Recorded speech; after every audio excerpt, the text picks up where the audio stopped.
네, 사실은 제가 어렵게 얻은 기회다 보니까 제가 하고 싶은 얘기가 많아서인지 조금 다양한 내용을 집어넣다 보니까 좀 산만하고 어떻게 보면 핵심이 좀 없지 않을까라는 좀 염려도 되는데요. 그래서 뭐 제가 일단 시작을 해보면서 조금 강조할 부분은 강조하고 이렇게 스킵할 부분 좀 스킵하면서 내용을 좀 짚어가도록 하겠습니다. 뭐 오존 관리의 중요성, 그다음에 그 메커니즘, 그리고 오존 증가의 원인에 대해서 하나의 예입니다. 2006년에서 2016년까지 서울시에서 분석한 것들을 한번 공유를 하려고 하고 있고요. 그 다음에 작년에 제가 오늘도 와주신 것 같은데 한지석 교수님이 주관하시는 과제에서 우리나라 오존 비중이 과연 이게 그 어떤 정책적인 활용면에서 이게 적합한지에 대한 고민을 좀 했었거든요. 그래서 그거에 대해서 조금 잠깐 소개시켜드리고, 그러면 왜 지금까지 오존이 굉장히 중요한 문제였는데도 불구하고 우선순위에서 이렇게 밀렸을까라는 부분에 대해서 몇 가지 원인이 있거든요. 그 오존이 관리가 상당히 좀 어렵습니다. 미세먼지도 어려운 부분 뭐 동의하는데, 그거보다도 조금 더 우리가 좀 고려할 사항들이 더 있어서 그런 몇 가지 예들을 그 어려운 점에 대해서 좀 소개를 시켜드리려고 하고. 오존 관리의 중요성은 먼저 건강 유해성을 얘기하지 않을 수가 없는데요. 굉장히 많은 연구에서 오존이 유해하다라는 게 뭐 나타나 있고요. 뭐 최근 연구는 지난주에도 오존에 대한 세미나에서도 발표가 됐었는데, 가장 우리가 쉽게 알아볼 수 있는 게 결국은 오존에 대해서 초과 사망자 수 같은 것들이 굉장히 지표상으로는 이게 깊이 와닿으실 거예요. 이게 2022년 올해 질병관리청에서 오존의 단기 노출에 의한 초과 사망자를 발표를 했는데 올해가 2,890명 정도거든요. 작지 않은 수입니다. 물론 미세먼지에 비하면 좀 작습니다. 미세먼지가 한 2만 3천 명 정도라고 얘기를 하거든요. 같은 결과 보고서에서 나온 얘기입니다. 그리고 오존은 그렇게 보면 한 8분의 1 수준이어서 미세먼지에 비해서 우선순위가 조금 낮다라는 거는 동의할 수 있는데, 문제는 뭐냐면 미세먼지에 대한 초과 사망자는 급격히 감소하고 있습니다. PM의 농도 감소에 의해서요. 근데 오존은 꾸준히 증가할 거거든요. 이것만 해도 우리가 이제 더 이상 오존에 대한 그 유해성을 더 이상 우리가 무시할 수 없는 수준이 되지 않았나라는 것을 알 수가 있고요. 또 다른 거가, 네, 인체 유해성 말고도 생태 유해성이 상당히 오존의 경우에는 중요한데요. 몇 가지 연구가 있는데 우리나라 연구가 굉장히 제한적이었어요. 제가 해외 자료만 여기서 좀 뽑아 드렸는데, 보통 4대 작물이라고 그러죠. 옥수수, 밀, 쌀, 콩. 90년에는 그게 한 3억 불 정도 피해가 있는 걸로 봤는데 2000년에는 거의 10억 불, 1조.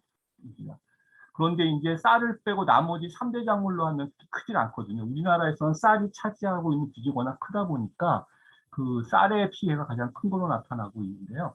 2000년 기준으로 한 이게 10억 불이니까 1조가 넘죠. 아마 지금으로 보면 한 3, 4조에 거의 육박할 걸로 생각을 하고 있습니다. 그런데 이거는 4대 작물만 해당되는 건데 기타 작물로 하면은 거의 2배가 넘을 거예요. 그래서 우리가 작물 수준으로 본다 하더라도 거의 뭐 한 6에서 거의 한 7, 8조 정도의 어떤 피해가 있지 않을까라는 생각을 하고 있고요. 지난주에 박진환 박사님이 발표를 하셨는데 작물 말고 산림에서의 피해도 약 4조 6천억 정도가 예상된다고 하시거든요. 그럼 결국은 오존에 대한 어떤 인체 유해성 빼고요. 사회적 비용, 어떤 생태적 비용으로 한 거의 10조에 육박할 걸로 생각을 하고 있습니다. 우리나라 미세먼지의 사회적 비용이 연 한 10조라고 생각을 하거든요. 그렇게 보면 이 오존에 대한 비용이 미세먼지 못지 않아요. 그럼에도 불구하고 오존에 대한 관심은 미세먼지보다 상당히 저조하다라는 게 현실이고요. 우리하고는 다르게 그 선진국에서는 오존의 피해성에 뭐 익히 잘 대응을 하고 있고요. WHO가 작년에 이제 그 오존의 기준을 좀 추가를 했는데요. 보통은 일중 8시간 최고 농도가 100 마이크로그램 per 세제곱미터니까 한 50 ppb 정도 되거든요. 우리나라는 이게 60입니다. 한 10 ppb 정도가 완화된 케이스인데 이것도 만만치 않은 숫자고요. 거기다가 작년에 그 픽시즌이라고 해가지고요. 1년 중에 오존 농도가 높은 6개월 동안의 기준을 새로 만들었는데 이게 30ppm입니다. 거의 달성이 불가능한, 웬만한 나라에서도 거의 달성이 되지 않는 수준의 농도를 이렇게 기준으로 정했습니다. 이렇게 정한 기준의 이유가 뭐냐면 이게 워낙 피해가 크기 때문에 그런 거거든요. 우리가 눈에 보이지 않고 익숙하게 우리가 경험하지 못하지만 실제적으로는 이게 영향이 상당히 지대하고 있다는 것을 WHO가 잘 제시를 하고 있는 상황입니다. 그 다음에 오존이 그러면 이게 어떻게 형성되는지에 대해서 좀 설명을 드려야 되는데, 여기 전문가들이 많이 계셔서 제가 이걸 전 학생 위주로인 줄 알고 좀 준비를 했는데요. 가능하면 조금 이렇게 빨리 좀 넘어가도록 할게요.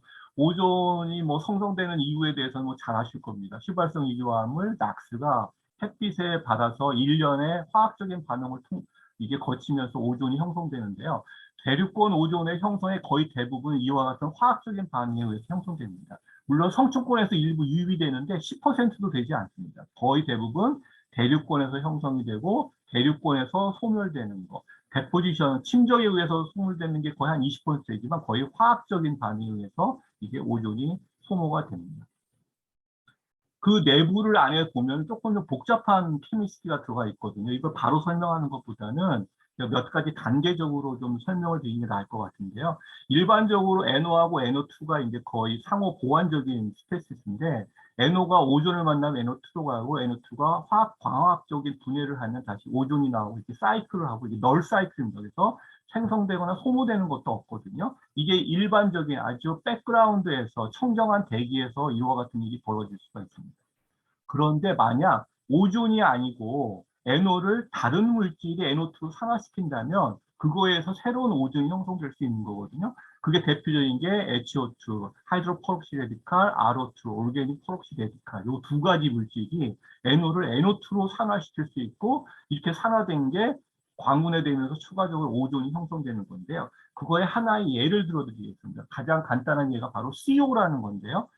일산화탄소죠. 일산화탄소가 대기 중에서 OH 레디칼, 하이드록시 레디칼에 의해서 CO2로 산화되고요. 여기 수소 레디칼이 떨어져 나옵니다. 그게 바로 워낙 리액티비티가 크기 때문에 산소하고 반응해서 HO2가 되고요. 이 HO2가 아까 말씀드린 대로 NO를 NO2로 만들고, 이 NO2는 또 광분해돼서 오존을 만들고. 그래서 이거의 전체적인 넷 반응을 보면요. CO가 두 개의 산소하고 반응해서 CO2하고 오존을 만드는 게 되는데요. 그 내부를 보면 HO2하고 낙스가 여기에서는 안 보이지만 이 최종 반응에서는 넷 리액션에서는 안 보이지만 그 안에 숨어 있는 거거든요. 그러면 이와 같이 CO가 결국은 오존을 만들긴 하지만 이게 반응이 그렇게 빠르진 않습니다. CO의 라이프 타임이 한 달에서 한 두 달 정도 되기 때문에 이 CO에 의해서 오존이 형성되는 건 극히 제한적인데요. 주로 대부분 유기화합물에 의해서 형성되어 있는데, 유기화합물의 가장 간단한 케이스가 바로 메탄입니다. 메탄이 가장 간단한 탄소하고 수소하고의 결합으로 되어 있는 화합물이잖아요. 이거의 반응을 보면 상당히 재밌는 결과가 나오는데요. 메탄이 OH하고 또 반응을 해서 CH3, 메실 레디칼이 되고요. 그게 산소하고 반응해서 CH3O2, 이게 메실 퍼록시 레디칼이 되고요. 이게 NO하고 반응해서 NO2로 만들어서 이게 오존을 형성하는 데 작용되고요. 이게 이렇게 반응을 하면 CH3O, 메톡시라는 또 레디칼이 되고요. 이게 산소하고 반응해서 뭐가 되냐면 포말데하이드로 형성이 됩니다. 그래서 근데 가는 과정에 HO2가 또 형성이 되고요. 이 HO2가 NO를 NO2로 만들거든요. 이 오른쪽 사이클을 보시면은 NO가 있을 때는 오른쪽으로 가는데요. 문제가 NO가 부족하게 되면 오른쪽에 반응이 가는 게 아니고 이렇게 퍼럭사이드를 만드는 반응들 또는 HO2가 오존을 잡아먹는 반응으로 갑니다. 그래서 NO가 있느냐 없느냐에 따라서 이게 오존이 추가적으로 만들어지느냐 아니면 오존이 오히려 소모되느냐, 그런 반응을 아주 잘 보여주는 게 바로 맥베인의 옥시데이션 테스트인데요. 포말데하이드가 결국은 또 이게 CO를 만드는데, 포말데하이드가 광분해되는 두 개의 수소 전자를 만들거든요. 레디칼을 만들거든요. 그게 또 두 개의 HO2를 만들어서 결과적으로 보면 CO가 또 CO2로 갈 때 오존이 하나 나오죠. 그래서 하나, 여기 두 개에서 셋, 넷, 다섯 개. 메탄이 한 몰이 산화가 되면 최대 오존이 5몰까지가 형성될 수가 있습니다. 이건 하나의 예입니다. 메센이 하나가 산화돼서 5개의 오존을 형성하는 게 이론적으로는 가능하지만 이게 굉장히 느립니다. 메센의 라이프 타임이 한 12년 정도 되거든요. 그래서 이 반응은 거의 대기 중에서 일어나지 않는데 우리가 보통 일반적으로 어떤 유기화합물의 오존의 생성 과정을 설명하기 위해서 이거를 패스를 쓰는 거지 실제적으로는 이와 같이 반응이 나타나지는 않습니다. 실제적으로 대기 중에서는 보통 얘기한 휘발성 유기화합물이 산화되면서 오존이 형성되는 과정을 거치는데요. 여기에 RH라는 게 리액티브, 우리가 보통 얘기하는 하이드로카본이라고 얘기하는 건데요. 이게 R이라는 게 탄소하고 수소로 되어 있는 게 OH하고 반응해서 H가 떨어져 나가고 R 레디칼이 되고요. 그게 산소하고 반응해서 RO2, RO, 포말데하이드, RCO, 다음에 프록시 레디칼 이렇게 가는데 이 반응이 아까 보시면 메탄 반응하고 동일합니다.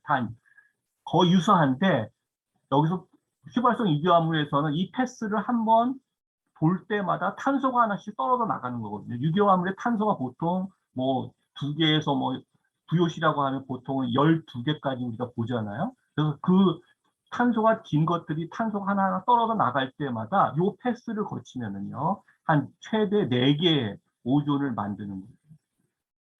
이게 메탄은 5가지지만 보통 유기화합물은 탄소가 하나 떨어져 날 때마다 한 4개 정도 간다. 이게 보통 일반적인 상식이거든요. 근데 100% 이렇게 가지는 않습니다. 이게 산화되는 과정에서 이게 휘발성이 떨어져서 거의 대부분 많은 경우에는 얘들이 세컨드 오르게닉 에어로졸로 전환이 되거든요. 그래서 더 이상 오존의 케미스트리에 반영을 하지 않는 것들이 상당히 많아요. 그래서 이거는 아주 이상적인 케이스에서 VOC에서 탄소가 하나 떨어져 나갈 때마다 오존이 4개가 형성된다라는 극단적인 케이스다라는 것을 좀 알아두시고요.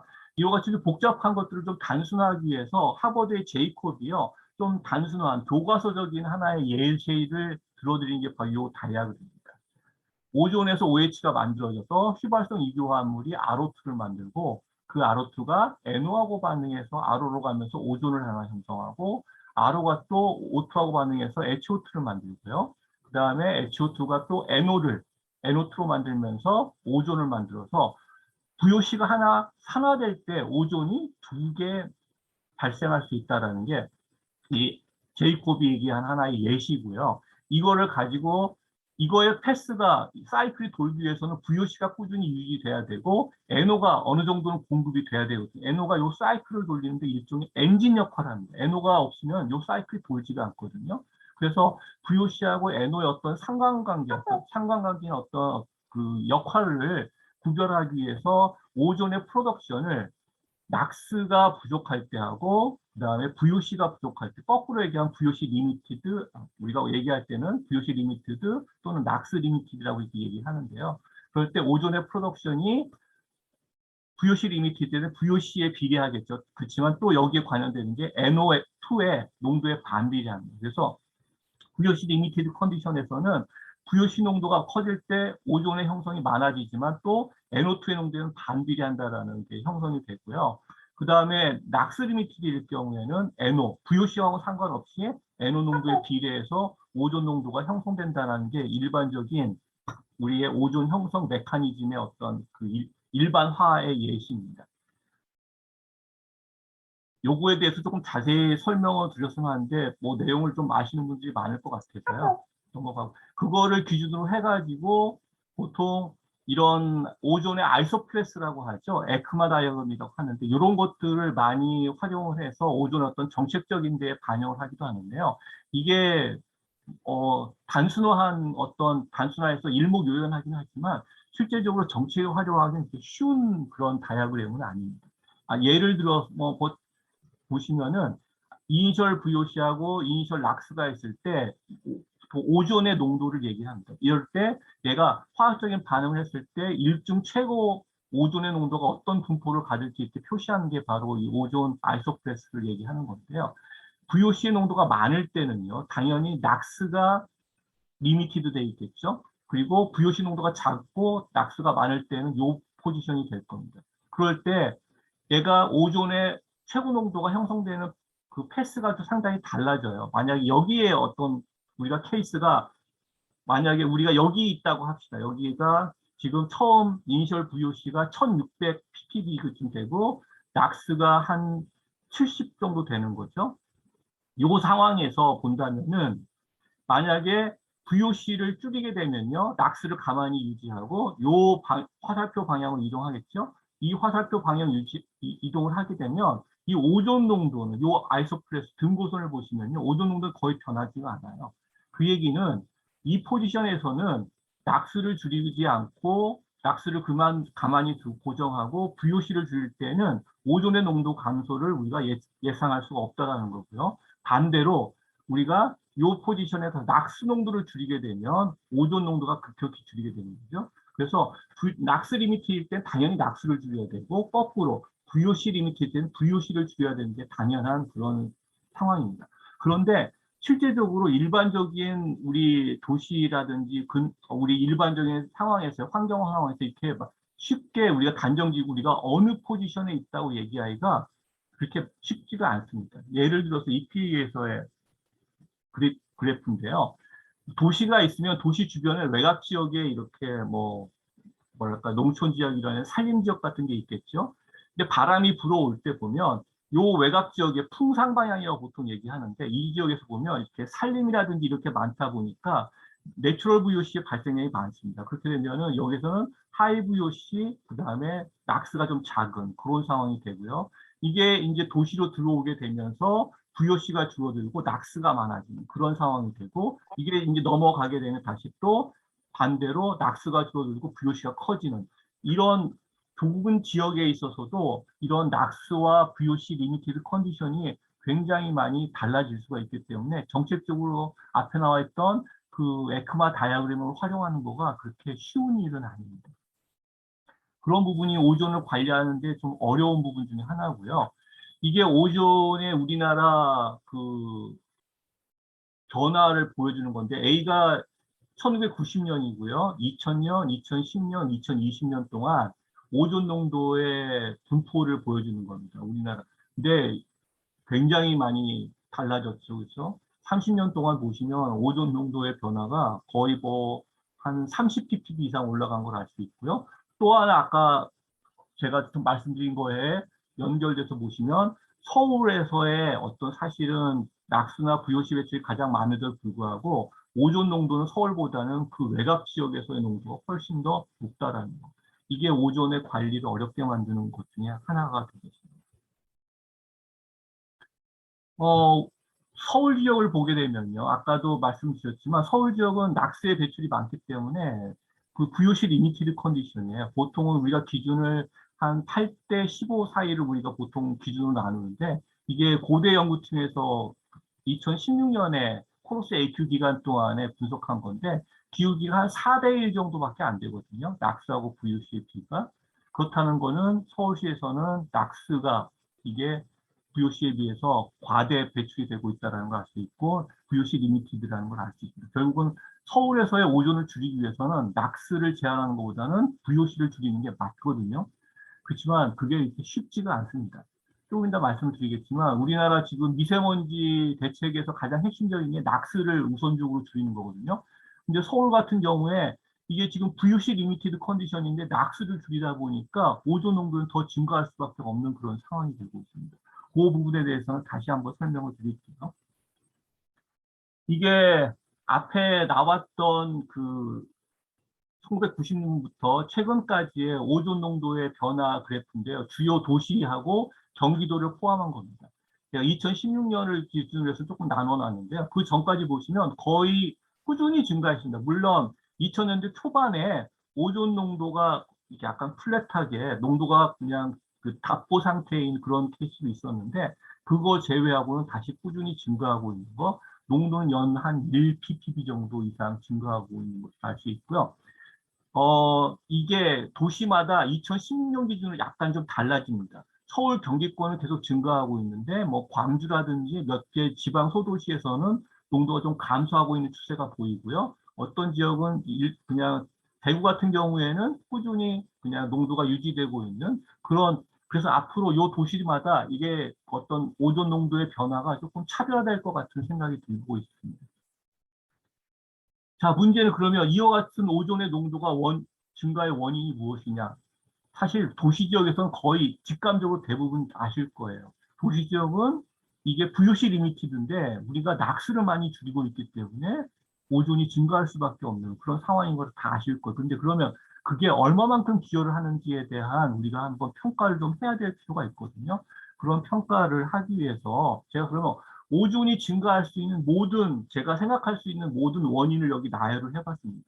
오존은요, 기상에 상당히 민감합니다. 그래서 기상 효과도 어느 정도 있을 수 있고요. 그리고 외부에서 들어오는 오존 농도의 변화도 있을 수 있습니다. 특히 중국에서부터 오존의 농도가 상당히 영향을 우리가 많이 받게 되는데요. 중국도 우리나라와 마찬가지로 오존 농도가 굉장히 급격하게 증가하고 있거든요. 그러면 그와 같은 영향도 우리가 피할 수 없기 때문에 과연 그 정도의 영향을 우리가 얼마만큼 받고 있는지도 평가를 해야 되겠고, 그 다음에 낙스 에미션, 뭐 잘 아시는 것처럼 우리나라에서는 그 낙스를 뭐 거의 한 60%를 줄인다고 하는 게 목표였잖아요. 그 줄이기 때문에 그거에 대한 영향을 당연히 우리가 봐야 되고, 또 하나의 문제가 뭐냐면 낙스를 줄이는데 낙스의 총량을 줄이는 거 말고 총량을 줄이는데 그 사이 낙스라는 게 NO하고 NO2의 합인데 그 NO2의 그 비가 낙스 중에서 이게 점차 증가하고 있었습니다. 지금은 조금 답보 상태인데요. 2016년 그 당시에는 NO2의 상대적인 비가요. 낙스에 차지하고 NO2의 상대적인 비가 상당히 증가하고 있습니다. 이게 디젤차 때문에 그랬는데요. 그거에 대한 영향도 우리가 한번 봐야 되겠고요. VOC의 에미션이 증가는 하지 않았습니다. VOC 에미션도 감소를 했었어요. 근데 문제는 낙스만큼 그게 감소폭이 크지 않다 보니까 오존의 증가가 나타나는데 과연 그거 양상이 어느 정도인지도 평가를 해야 되겠고요. 마지막으로 미세먼지 우리가에 대한 대책이 워낙 잘 이루어지고 있다 보니까 PM의 미세먼지가 감소하고 있거든요. 근데 미세먼지가 감소를 하면요. 그거에 따라 가지고 오존에도 영향을 주게 됩니다. 그 두 가지 이펙트가 있는데 하나는 미세먼지의 농도가 있으면요. HO2라는 게 오존을 형성하는 게 중요한 레디칼인데 이게 미세먼지의 입자에 달라붙어서 제거가 돼요. 근데 미세먼지가 줄어들면 HO2의 스카벤진, 이 제거 속도가 떨어지게 됩니다. 그러면서 HO2 농도가 증가할 수밖에 없죠. 그럼 오존 농도가 증가하게 됩니다.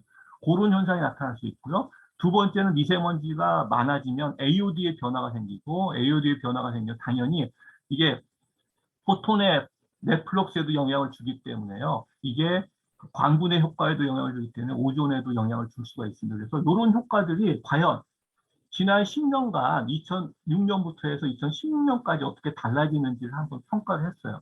왜 2016년이냐? 2016년에 우리나라에서 굉장히 중요한 어떤 대기 화학적인 연구가 시행이 됐었습니다. 코로스 AQ라고 해서 오늘 들어오신 많은 분들이 이미 관여했던 그런 과제였는데요. 이게 미국 나사가 참여하고요. 국립환경과학원이 주관이 돼서 우리나라 과학자들 거의 미세먼지 하시고 오존 연구하시는 분들이 거의 대부분 다 참여했던 연구가 코로스 AQ에서 이 기간 동안에 굉장히 다양한 화학종들이 분석이 됐습니다. 그 전까지는 우리가 보지 못했던 그런 화학종들의 거동을 우리가 파악할 수가 있었어요. 요걸 가지고 한번 서울시 오존의 변화를 우리가 한번 추적을 해보자라는 게 제 원래 취지였었습니다. 코러스 AQ를 한번 다시 설명을 드리자면요. 왜 이걸 설명을 드리냐면 이와 같은 유사한 캠페인이 2023년 1월 달에 다시 있을 겁니다. 코러스 AQ에서의 주 핵심은 오존에 대한 연구였거든요. 근데 이 당시에 그 고등어 사건 때문에 오존 문제보다는 우리나라에서 미세먼지에 대한 그 이슈가 폭발적으로 증가해서 이거에 많은 연구들이 코러스 AQ에 있던 연구들이 미세먼지에 그렇게 초점이 이렇게 옮겨갔었어요. 그러면 특히 5월하고 6월 달에 있다 보니까 미세먼지보다는 오존에 의한 어떤 그 우리가 케미스트리를 보는데 좋은 계절이었거든요. 그래서 이때 주로 오존에 대한 연구가 저는 개인적으로 좀 하고 싶었는데 미세먼지에 많은 초점이 갇혀 있었고요. 그런데 미세먼지에 초점을 많이 하다 보면서도 좀 아쉬웠던 거예요. 왜 5, 6월이냐? 미세먼지는 1, 2월 달에 가장 겨울달 10위부터 11월 말이겠네요. 11월 말부터 3월 초까지가 우리나라에서 미세먼지가 가장 중요하게 여겨지는 시기인데 그 시기를 놓쳤다라는 차원에서 많은 좀 제한이 있었고요. 그걸 보완하기 위해서 2023년 1월 달에 나사가 DCA 타고 걸프스팀이라는 비행기를 여기는 걸프스팀 포함이 안 돼 있는데요. 두 비행기가 우리나라에 다시 방문해서 이와 같이 유사한 그런 캠페인을 하려고 계획 중에 있고요. 그런 계획은 과학자들, 연구자들한테 전부 다 오픈되어 있습니다. 그래서 여러분도 이런 캠페인에 한번 연구를 집중할 수 있는 그런 기회를 한번 가시었으면 하는 차원에서 한번 좀 소개를 시켜드리려고 해요. 여기 굉장히 다양한 주로 그 국립환경과학원의 집중측정소, 지금은 대기환경연구소죠. 측정소를 기반으로 해서 측정이 이루어졌는데요. 핵심 코어 사이트는 서울시 방이동에 위치한 올림픽공원이었습니다. 그 올림픽공원에서 이런 다양한 장비들을 이용해서 측정이 이루어졌는데요. SO2 오존 기준 항목들뿐만 아니고요.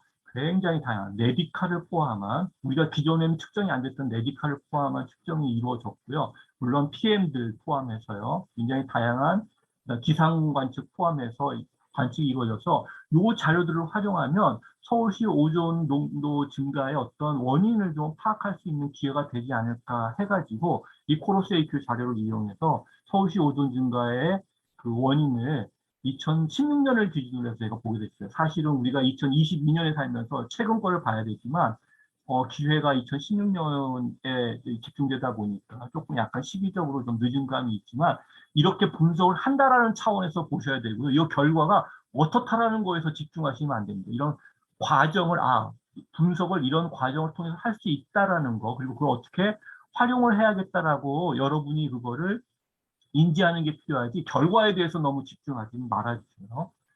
먼저 제가 몇 가지 오존이 증가할 수 있는 원인에 대해서 설명을 드렸는데 첫 번째 게 기상이었죠. 그래서 우리나라 오존하고 기상 파라미터하고 어떤 상관성이 있는지 한번 좀 봤어요. 뭐 잘 아시겠지만 뭐 구름량이라든지 습도라든지 UV라든지 온도, 최고 온도죠. 그다음에 강우량, 그다음에 풍속 이런 것들을 해보면 딱 들어맞지는 않습니다. 그럼에도 불구하고 이런 것들을 파라미터로 집어넣어서 우리가 멀티베리에 리그레이션을 할 수가 있어요. 리그레이션을 하면 실제 오존 농도가 보시면 이게 파란색입니다. 우리나라 오존 농도, 죄송합니다. 서울의 오존 농도가 파란색으로 증가하게 됐는데 이 중에서 앞에 있던 여러 가지 그 기상인자들을 집어넣어서 그 기상인자들이 기여한 부분을 뺄 수가 있거든요. 뺀 부분이 뭐냐면 이 빨간색 포인트들입니다.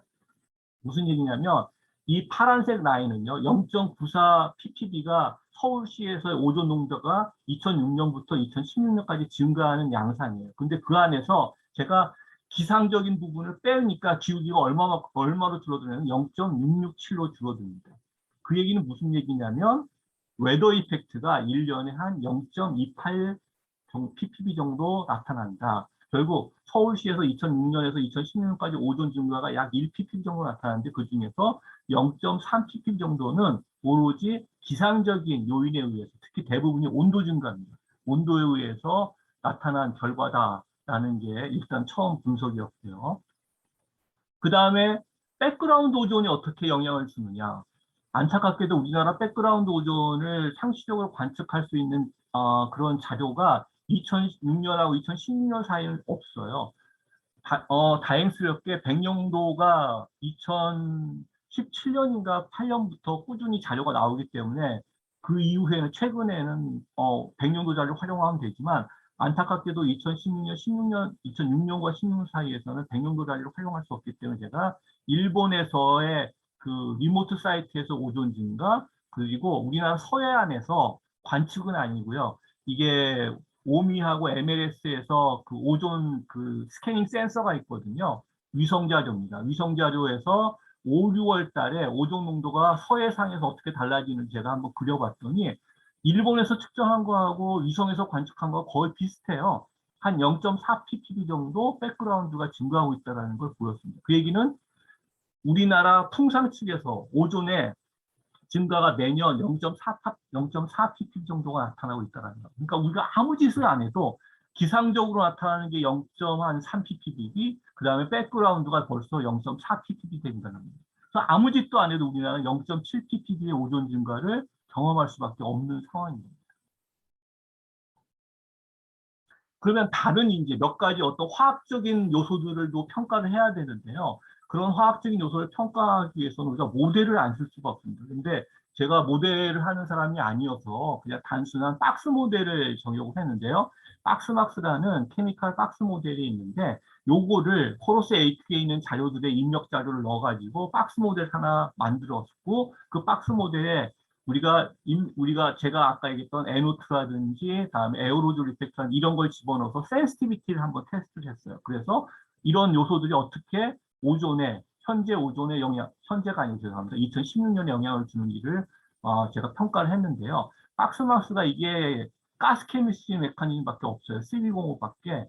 물론 뭐 모차르트라든지 뭐 스파크라 그런 것들이 있는데 저는 CV05를 얘기했었고요. CV05에 에어로졸이 없기 때문에 그 HO2하고 에어로졸 서페이스 스카벤징을 제가 따로 집어넣었습니다. 근데 에어로졸 서페이스를 계산하기 위해서는 SNPS 자료가 있어야 되는데 2016년은 있는데 그 전에는 SNPS 자료가 없는 거예요. 그래서 PM10 자료로 그것들을 SNPS로 환산하는 과정을 따로 좀 거쳤습니다. 그리고 박스막스는 믹싱 하이트요. 박스 모델이긴 하지만 이게 PBL 고도가 달라짐에 따라서 농도가 달라지는 것도 고려할 수 있고 포토레슨 TUV, 이니셜 컨디션은 코러스 AQ 자료, 올림픽 공원에서 한 걸 썼고요. 에미션은 우정 교수님이 마련해 주신 코러스 에미션 자료 버전 5를 사용을 했습니다. 그래서 모델을 한번 돌려봤어요. 이게 오존하고 낙스인데요. 이게 빨간 게 관측 자료고요. 파란 게 방금 말씀드린 박스막스 모델을 돌린 겁니다. 거의 안 맞죠. 그리고 낙스도 거의 안 맞습니다. 낙스가 너무 오버 에스티메이션 된 것 같은데 이게 왜 그러냐면은 우주원 교수님이 마련해 주신 그 에미션 자료가요. 그 월 평균 자료예요. 그래서 이게 데일리 베리에이션이 없습니다. 그래서 데일리 베리에이션을 집어넣어야 되거든요. 집어넣기 위해서 제가 뭘 했냐면 그 약간의 그레디언트 메소드라고 그래가지고 이터레이션 하면서 그 에미션을 그 측정 자료하고 같이 매칭을 시키는 겁니다. 일종의 자료동화 비슷한 거죠. 그래서 에미션의 자료동화를 했는데 한 7번 정도 이터레이션 하니까 잘 맞는 것 같아요. 오존의 RMS가 최소값을 갖게 돼서 봤더니 이 빨간 게 우정 교수님이 주신 에미션이에요. 우정 교수님은 월 평균으로 주시거든요. 그러니까 데일리 베리에이션이 없으니까 그걸 데일리 베리에이션을 자료동화 하니까는 이렇게 나오는 거예요. 이게 톨루엔이거든요. 톨루엔이 오후 한 3시쯤에 이렇게 높게 나오는 형태를 갖고 그다음에 자일렌도 비슷하고요. CO는 거의 대부분 자동차 배출이거든요. 그래서 출근 시간, 퇴근 시간에 이렇게 두 개의 봉우리가 나오는 거. 근데 CO는 코러스 배출량보다 한 80% 이상을 증가를 시켜야만 하는 거고요. 낙스 같은 경우에는 오후 농도는 잘 맞추는데 이게 저녁 농도는 너무 과대평가되어 있는 것 같더라고요. 우정 교수님 값이. 그래서 그거를 저녁에는 좀 낮추면은 상당히 잘 맞는 낙세 배출을 갖게 되고 그거를 넣었더니 이게 우리가 그레디언트 디슨 어시뮬레이션 했더니요. 요게 이렇게 달라집니다. 그래서 오존이 상당히 근접하게 됐죠. 모델 값이요. 측정 값하고 오존뿐만 아니고 낙스도 보시면 왼쪽은 그냥 자료고요. 그 다음에 어시뮬레이션을 하면 이렇게 달라지고 톨루엔도 상당히 잘 맞게 됩니다. 그래서 그 측정 자료를 최대한 활용해서 모델을 다시 우리가 튜닝을 한 걸 가지고 제가 분석할 텐데 이거는 모델 자료하고 측정 자료가 비교한 건데 처음에 상관성이 별로 없던 것들이 상관성이 상당히 잘 나오는 걸 확인할 수가 있고요. 이제 그 모델을 가지고 우리가 에미션을 변화를 시키고 그다음에 에어로졸을 변화를 시켜서 오존 농도가 어떻게 달라지는지 결국 센시티비티 테스트를 이렇게 했습니다. 잘 아시겠지만 우리나라는 급격하게 지난 한 2000년대부터 그 낙세 배출을 급격하게 우리가 조절을 했는데요. 잘 아시는 것처럼 유로를 적용을 해서 디젤 경우에는요. 3, 4, 5를 거치면서 낙세 농도를 현저하게 줄였습니다. 이런 것들을 우리가 반영을 해야 되거든요. 반영을 하는데 저는 측정 자료를 그냥 활용을 했어요. 서울시에서 낙스가 어떻게 줄어드는지 요거는 그 도로변 측정소에서 낙스 농도가 어떻게 달라지는지 본 걸 봤더니 2006년에서 16년까지 연 한 2.8%씩 줄어드는 걸로 나타났고요. VOC는 이게 조소전 선생님이 분석을 하시는 건데요. 이게 부천에 있는 탐수 측정 자료를 가지고 한 건데 서울에 이게 풍상 방향이기 때문에 그 VOC의 어떤 소스의 변화를 볼 수 있다고 생각을 해서 이 조석영 선생님이 분석하신 걸 그냥 썼습니다. 아로마틱은 한 2.3% 감소, 하이알코는 4.8, 뭐 이렇게 감소하는 것들을 제가 박스 모델에다가 반영을 했어요. 그런데 아까도 말씀드렸지만 낙스 농도가 감소하는 거 말고 그 낙스 중에서 NO2의 상대적인 비가 증가하는 것도 있습니다. 이거는 런던에서 했던 건데요. NO2하고 낙스의 에미션 레이시오가 1900년대부터 2000년 초반까지 이렇게 증가하는 것을 좀 볼 수가 있죠. 이게 디젤차 배출 때문에 그렇고요. 우리나라도 마찬가지입니다. 이거는 김영표 교수님이 분석하신 건데요. 2000년부터 2013년까지 잘 보면 낙스 농도가 감소하는데 NO2 농도는 거의 변화가 없거든요. 이 얘기는 곧 NO2의 상대적인 비가 증가할 수밖에 없는 상황이고요. 그 증가를 제가 이걸 반영을 했더니 매년 한 0.5% 정도 FNO2가 증가하더라고요. 그래서 그것들을 제가 반영을 했습니다. 그거에 대한 전반적인 예가 요거거든요. 그래서 그, 죄송합니다. 이게 캡스에서는 0.5%인데 실제 도로에서 NO2하고 낙스 레이시오를 했더니 한 3.7% 증가해요. 그래서 캡스보다는 실제적으로 관측 농도가 훨씬 더 많이 증가한다라는 거를 알 수 있었고요. 요거를 모델에다가 다시 집어넣었습니다. 또 하나 이제 에어로졸 이펙트를 봐야 되는데요. 요 에어로졸 이펙트는 중국에서 많이 분석이 됐는데 중국에서 미세먼지 감소가 급격히 일어나면서 그거에 의해서 오존의 영향을 많이 받더라라는 게 몇 개의 논문, 특히 이게 제이콥 그룹에서 많이 나온 논문인데요.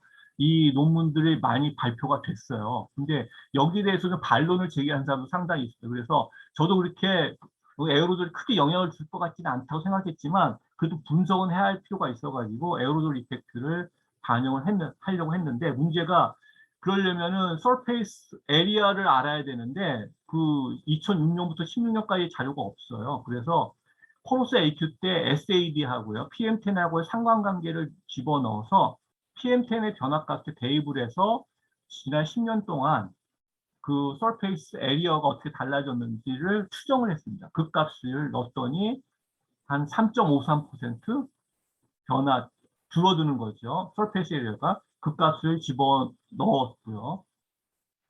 또 하나 그 에어로졸의 농도가 달라지게 되면은 얘가 그 광 분해 상수에 영향을 줄 수가 있는데 우리나라는 미세먼지가 줄어드는데 불구하고 이게 김상우 교수님 팀에서 한 건데요. 이게 틀린 자료는 아니고 맞는 자료예요.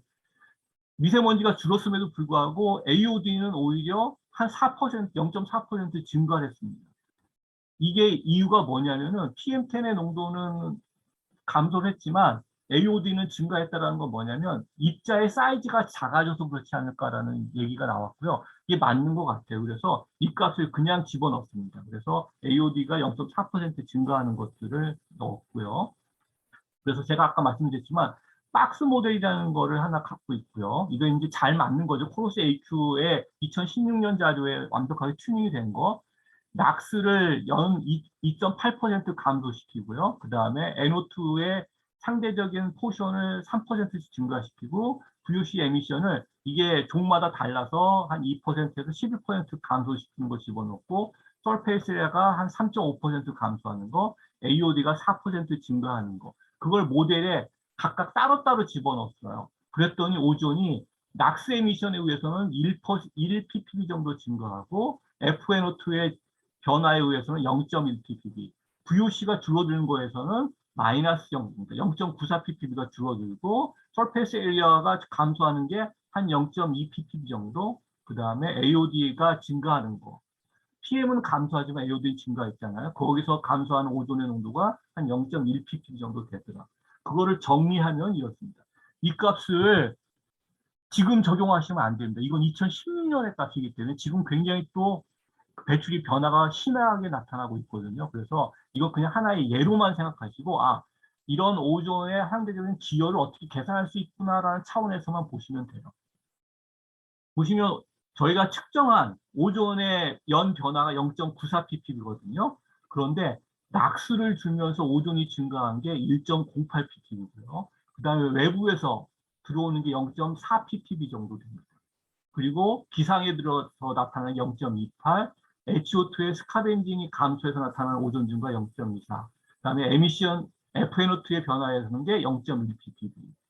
그럼에도 불구하고 오존 그 VOC가 어느 정도 감소를 했잖아요. 그거에 의한 효과가 마이너스 0.94ppb입니다. 굉장히 크죠. 그리고 AOD랑 감소 0.2pp. 요것들을 몽땅 합하면 요게 됩니다. 썸오버 이펙트가 1.09pp. 이건 계산에 의한 거거든요. 그게 계산에 의한 효과하고 물론 언설티티가 굉장히 큽니다. 그 변화가 우리가 관측한 거하고 그렇게 크게 차이가 나지는 않아요. 그래서 저는 조금 자신감 그러면 이런 분석 자체가 그렇게 크게 오류가 있지는 않다라는 거. 그리고 우리가 가지고 있는 상식하고 상당히 잘 맞거든요. 결국은 우리가 보고 있는 0.94ppb 정도, 내년 1ppb, 이건 서울인데요. 서울에서 0.94ppb인데 오존 증가는 사실은 우리가 VOC에 대한 감축 노력을 조금만 더 진지하게 하면 충분히 감시할 수 있는 영역일 수도 있다라는 어떤 긍정적인 시그널로 저는 봐요. 이게 오존 정책이 잘못됐다라는 게 아니고 어차피 미세먼지를 줄이다 보면 낙스를 먼저 줄일 수밖에 없거든요. 그러다 보면 그거를 효과를 우리가 배제할 수가 없는데 그 노력의 일부 부분이라도 우리가 VOC 노력을 조금 더 기울이게 된다면 이 증가폭을 현저히 줄일 수 있지 않을까라는 어떤 저는 굉장히 긍정적인 시그널로 요 그래프를 보고요. 또 이렇게 해석을 하고 있어요. 이게 6년이 지난 시점에서 어떻게 달라졌는지 사실 좀 모릅니다. 게다가 이거는 또 서울에만 해당되기 때문에 어떤 그 지방이라든지 권역에서는 또 다른 결과를 보여줄 수가 있거든요. 그래서 여러분이 어떤 다른 권역에 살고 싶다면, 아니, 서울에도 마찬가지죠. 최근에 어떻게 달라졌는지는 이런 비슷한 어떤 접근 방식으로 접근을 하시면 크게 달라지, 좀 또 새로운 그 결과를 좀 나타내지 않을까라고 생각을 하고 있습니다. 이제 마지막으로 제가 기준과 어떤 관리 정책에 대해서 설명을 드리려고 하는데, 이건 제가 작년에 분석했던 건데, 오존 증가가 꾸준히 모든 지역에서는 최근엔 좀 다르지만요, 나타나지만, 우리가 그거를 OX의 견지에서 본다. OX라는 건 오존하고 NO2의 합입니다. 이게 보통 우리가 토탈 옥시던트라고 하는 건데요. 그 견지에서 보면 다른 결과를 보여요. 특히 2015년을 기준으로 해서요. OX는 모든 지역에서 거의 대부분 감소를 합니다. 그 이유는 뭐가 되냐면 우리가 낙스를 많이 줄였는데요. 대도시에서 낙스를 줄이면 오존이 증가해요. 그렇지만 제가 처음에 EPA 그래프에서 보여드린 것처럼 대도시에서 낙스를 줄이면 주변 지역의 오존은 떨어지게 되어 있습니다. 그래서 낙스를 줄이면서 우리가 도시 지역에서의 오존의 감소는 우리가 기대할 수 없지만 적어도 주변 지역에서는 오존이 감소를 해야 되거든요. 그런데 그게 잘 안 보이는 거예요. 왜 그러냐면 첫 번째 이유가 우리나라 관측망의 주요 분포의 문제가 있습니다. 관측망의 거의 대부분이 대도시 위주로 돼 있어요. 주변 지역에는 몇 군데 없습니다. 그러다 보니까 주변 지역에서 오존이 실제로 떨어지고 있음에도 불구하고 그게 묻혀가지고 안 보이는 부분이 상당히 있고요. 또 하나 문제는 우리가 보통은 그 주변 지역이라 하지만 우리가 경기도라고 하더라도 이게 옛날에는 우리가 보통은 외곽 지역이라고 얘기했는데 거의 외곽 지역이라고 볼 수도 없습니다. 거의 대도시로 우리가 규정할 수밖에 없는 상황이 돼버렸거든요. 그런 부분 때문에 우리가 아직은 오존에 의해서는 이 감쇄를 우리가 낚시를 이렇게 많이 줄였음에도 불구하고 잘 안 보이는 그런 상황인데 OX를 하면 이렇게 줄어들거든요. 그런데 정책을 하는 데 있어서는요, 정책을 하면 그거에 대한 효과에 대한 검증을 해야 되고 분석을 해야 되는데 지금 우리나라에서 기준이라는 거는 오존 기준을 가지고 우리가 그걸 정책에 평가를 할 수밖에 없는데 우리나라 오존 기준이 너무 높다 보니까 아무리 우리가 어떤 정책의 어떤 효과를 분석을 하려고 해도 그게 잘 눈에 안 보이는 그런 현상이 나타나게 됩니다. 예를 들어 드릴게요. 우리나라가 아까도 얘기했지만 그 8시간에 1시간짜리 하지 않겠습니다. 8시간이 기준이 60pp인데 99%입니다. 미국은요 70이고요. EU도 같은 60인데 문제는 우리는 99%인데 EU는 이게 평균 25일을 넘지 않으면 이게 93%밖에 안 돼요. 그러니까 우리나라 미국이나 선진국이라고 하는 미국이나 EU도 우리나라 기준보다 굉장히 완화되어 있거든요. 이 사람들이 오존이 해로운 거를 모르지는 않는 사람들인데도 불구하고 이렇게 기준이 높은 거는 정책적인 어떤 효과를 판단하고 그거를 계속 추적하기 위해서는 기준이 너무 높아버리면은 그거를 볼 수가 없는 거예요. 그러다 보니까 기준이 사실은 유해성 측면에서 높으면 안 되지만 정책적인 측면에서는 이걸 조금 낮출 필요가 있는데 우리나라 그게 좀 너무 높다라는 거. 바로 이게 얘기입니다. 이게 A가 우리나라 기준에서 미달성률입니다. 오존 기준의 미달성률 보면 이게 2000년, 2010년 이후에는 거의 100%입니다. 99% 미달성이거든요. 오존 기준을 달성하는 곳이 전국에서 몇 군데, 한두 군데밖에 안 되는 거예요. 이게 미국이고 B가 EU인데요. EU를 보시면은 우리나라에서 EU, 물론 대부분이 기준을 넘어가지만 문제는 우리나라에서는 잘 안 보이는 이와 같이 2016년 이후에 오존이 감소하는 현상을 우리가 추적할 수가 있습니다. 정책적으로. 그러니까 이게 낙스, VOC는 아니지만 낙스를 주기에도 불구하고 주변 대도시 이외 지역에서 오존이 감소하는 걸 어느 정도는 볼 수가 있었다는 거거든요. 근데 우리나라는 그게 잘 안 보여요. 이런 문제 때문에 기준에 대해서도 우리나라 기준을 낮추자라는 게 아니고요. 기준을 조금 더 보완할 필요가 있지 않을까라는 게 저 개인적인 생각입니다. 그래서 우리가 어떻게 보완을 할까 좀 생각을 해봤더니 이게 우리나라 미달성률이고요. 요 가운데 있는 점이 이게 미국, 그다음에 아래에 있는 게 EU 거예요. 보면은 아까 봤지만 넌 어테인먼트가 EU에서는 2015년, 16년 이후에 감소하는 게 보이죠. 그렇죠? 이게 낙스 정책을 굉장히 강화하면서 주변 지역에서 오존이 떨어지고 있는 현상을 보이는 건데 우리나라에서는 안 보이는 거예요. 그래서 우리가 우리나라의 기준을 EU하고 어떻게 같게 할까라고 해서 제가 퍼센타일을 한번 조정을 해봤어요. 우리나라 99%타일인데 그거를 한번 떨어뜨려 봐서 96.7까지 떨어뜨렸더니 미국하고 상당히 유사하게 됐고요. 92.3까지 가면 EU하고 똑같진 않지만 EU에 상당히 근접하는 걸 볼 수 있습니다. 그래서 결국은 우리나라 60pp를 그냥 두더라도 퍼센타일을 뭐 96.7 또는 92.3 뭐 이렇게 낮추게 되면 EU하고 상당히 근접해지면서 정책적인 어떤 효과를 우리가 모니터링하는 데도 활용할 수 있지 않을까라는 생각을 하게 됐고요.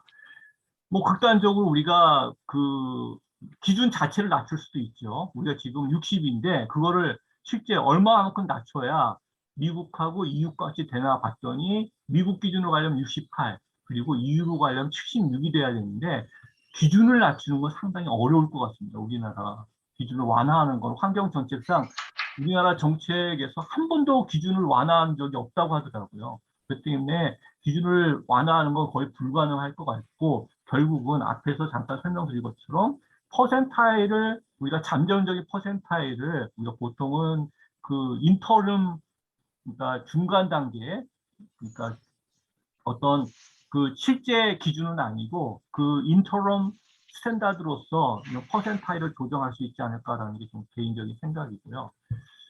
그 뭐 앞에서 저는 강조를 몇 번 했지만 오존이 이렇게 중요함에도 불구하고 우리나라에서 아직 오존 관리에 대한 제대로 된 그 정책이 없었던 이유가 실제 안을 들어보면 이게 만만치가 않습니다. 몇 가지 어려움이 있는데요. 첫 번째가 배경 오존입니다. 우리나라에서 벌써 우리나라 들어오는 오존 농도가 1년에 거의 뭐 한 0.4 ppm씩 증가하고 있다고 했잖아요. 그거 말고 이게 코노스 AQ 때 DC 에이스로 측정한 건데요. 상층에 있는 오존의 농도가 60 ppm가 넘어요.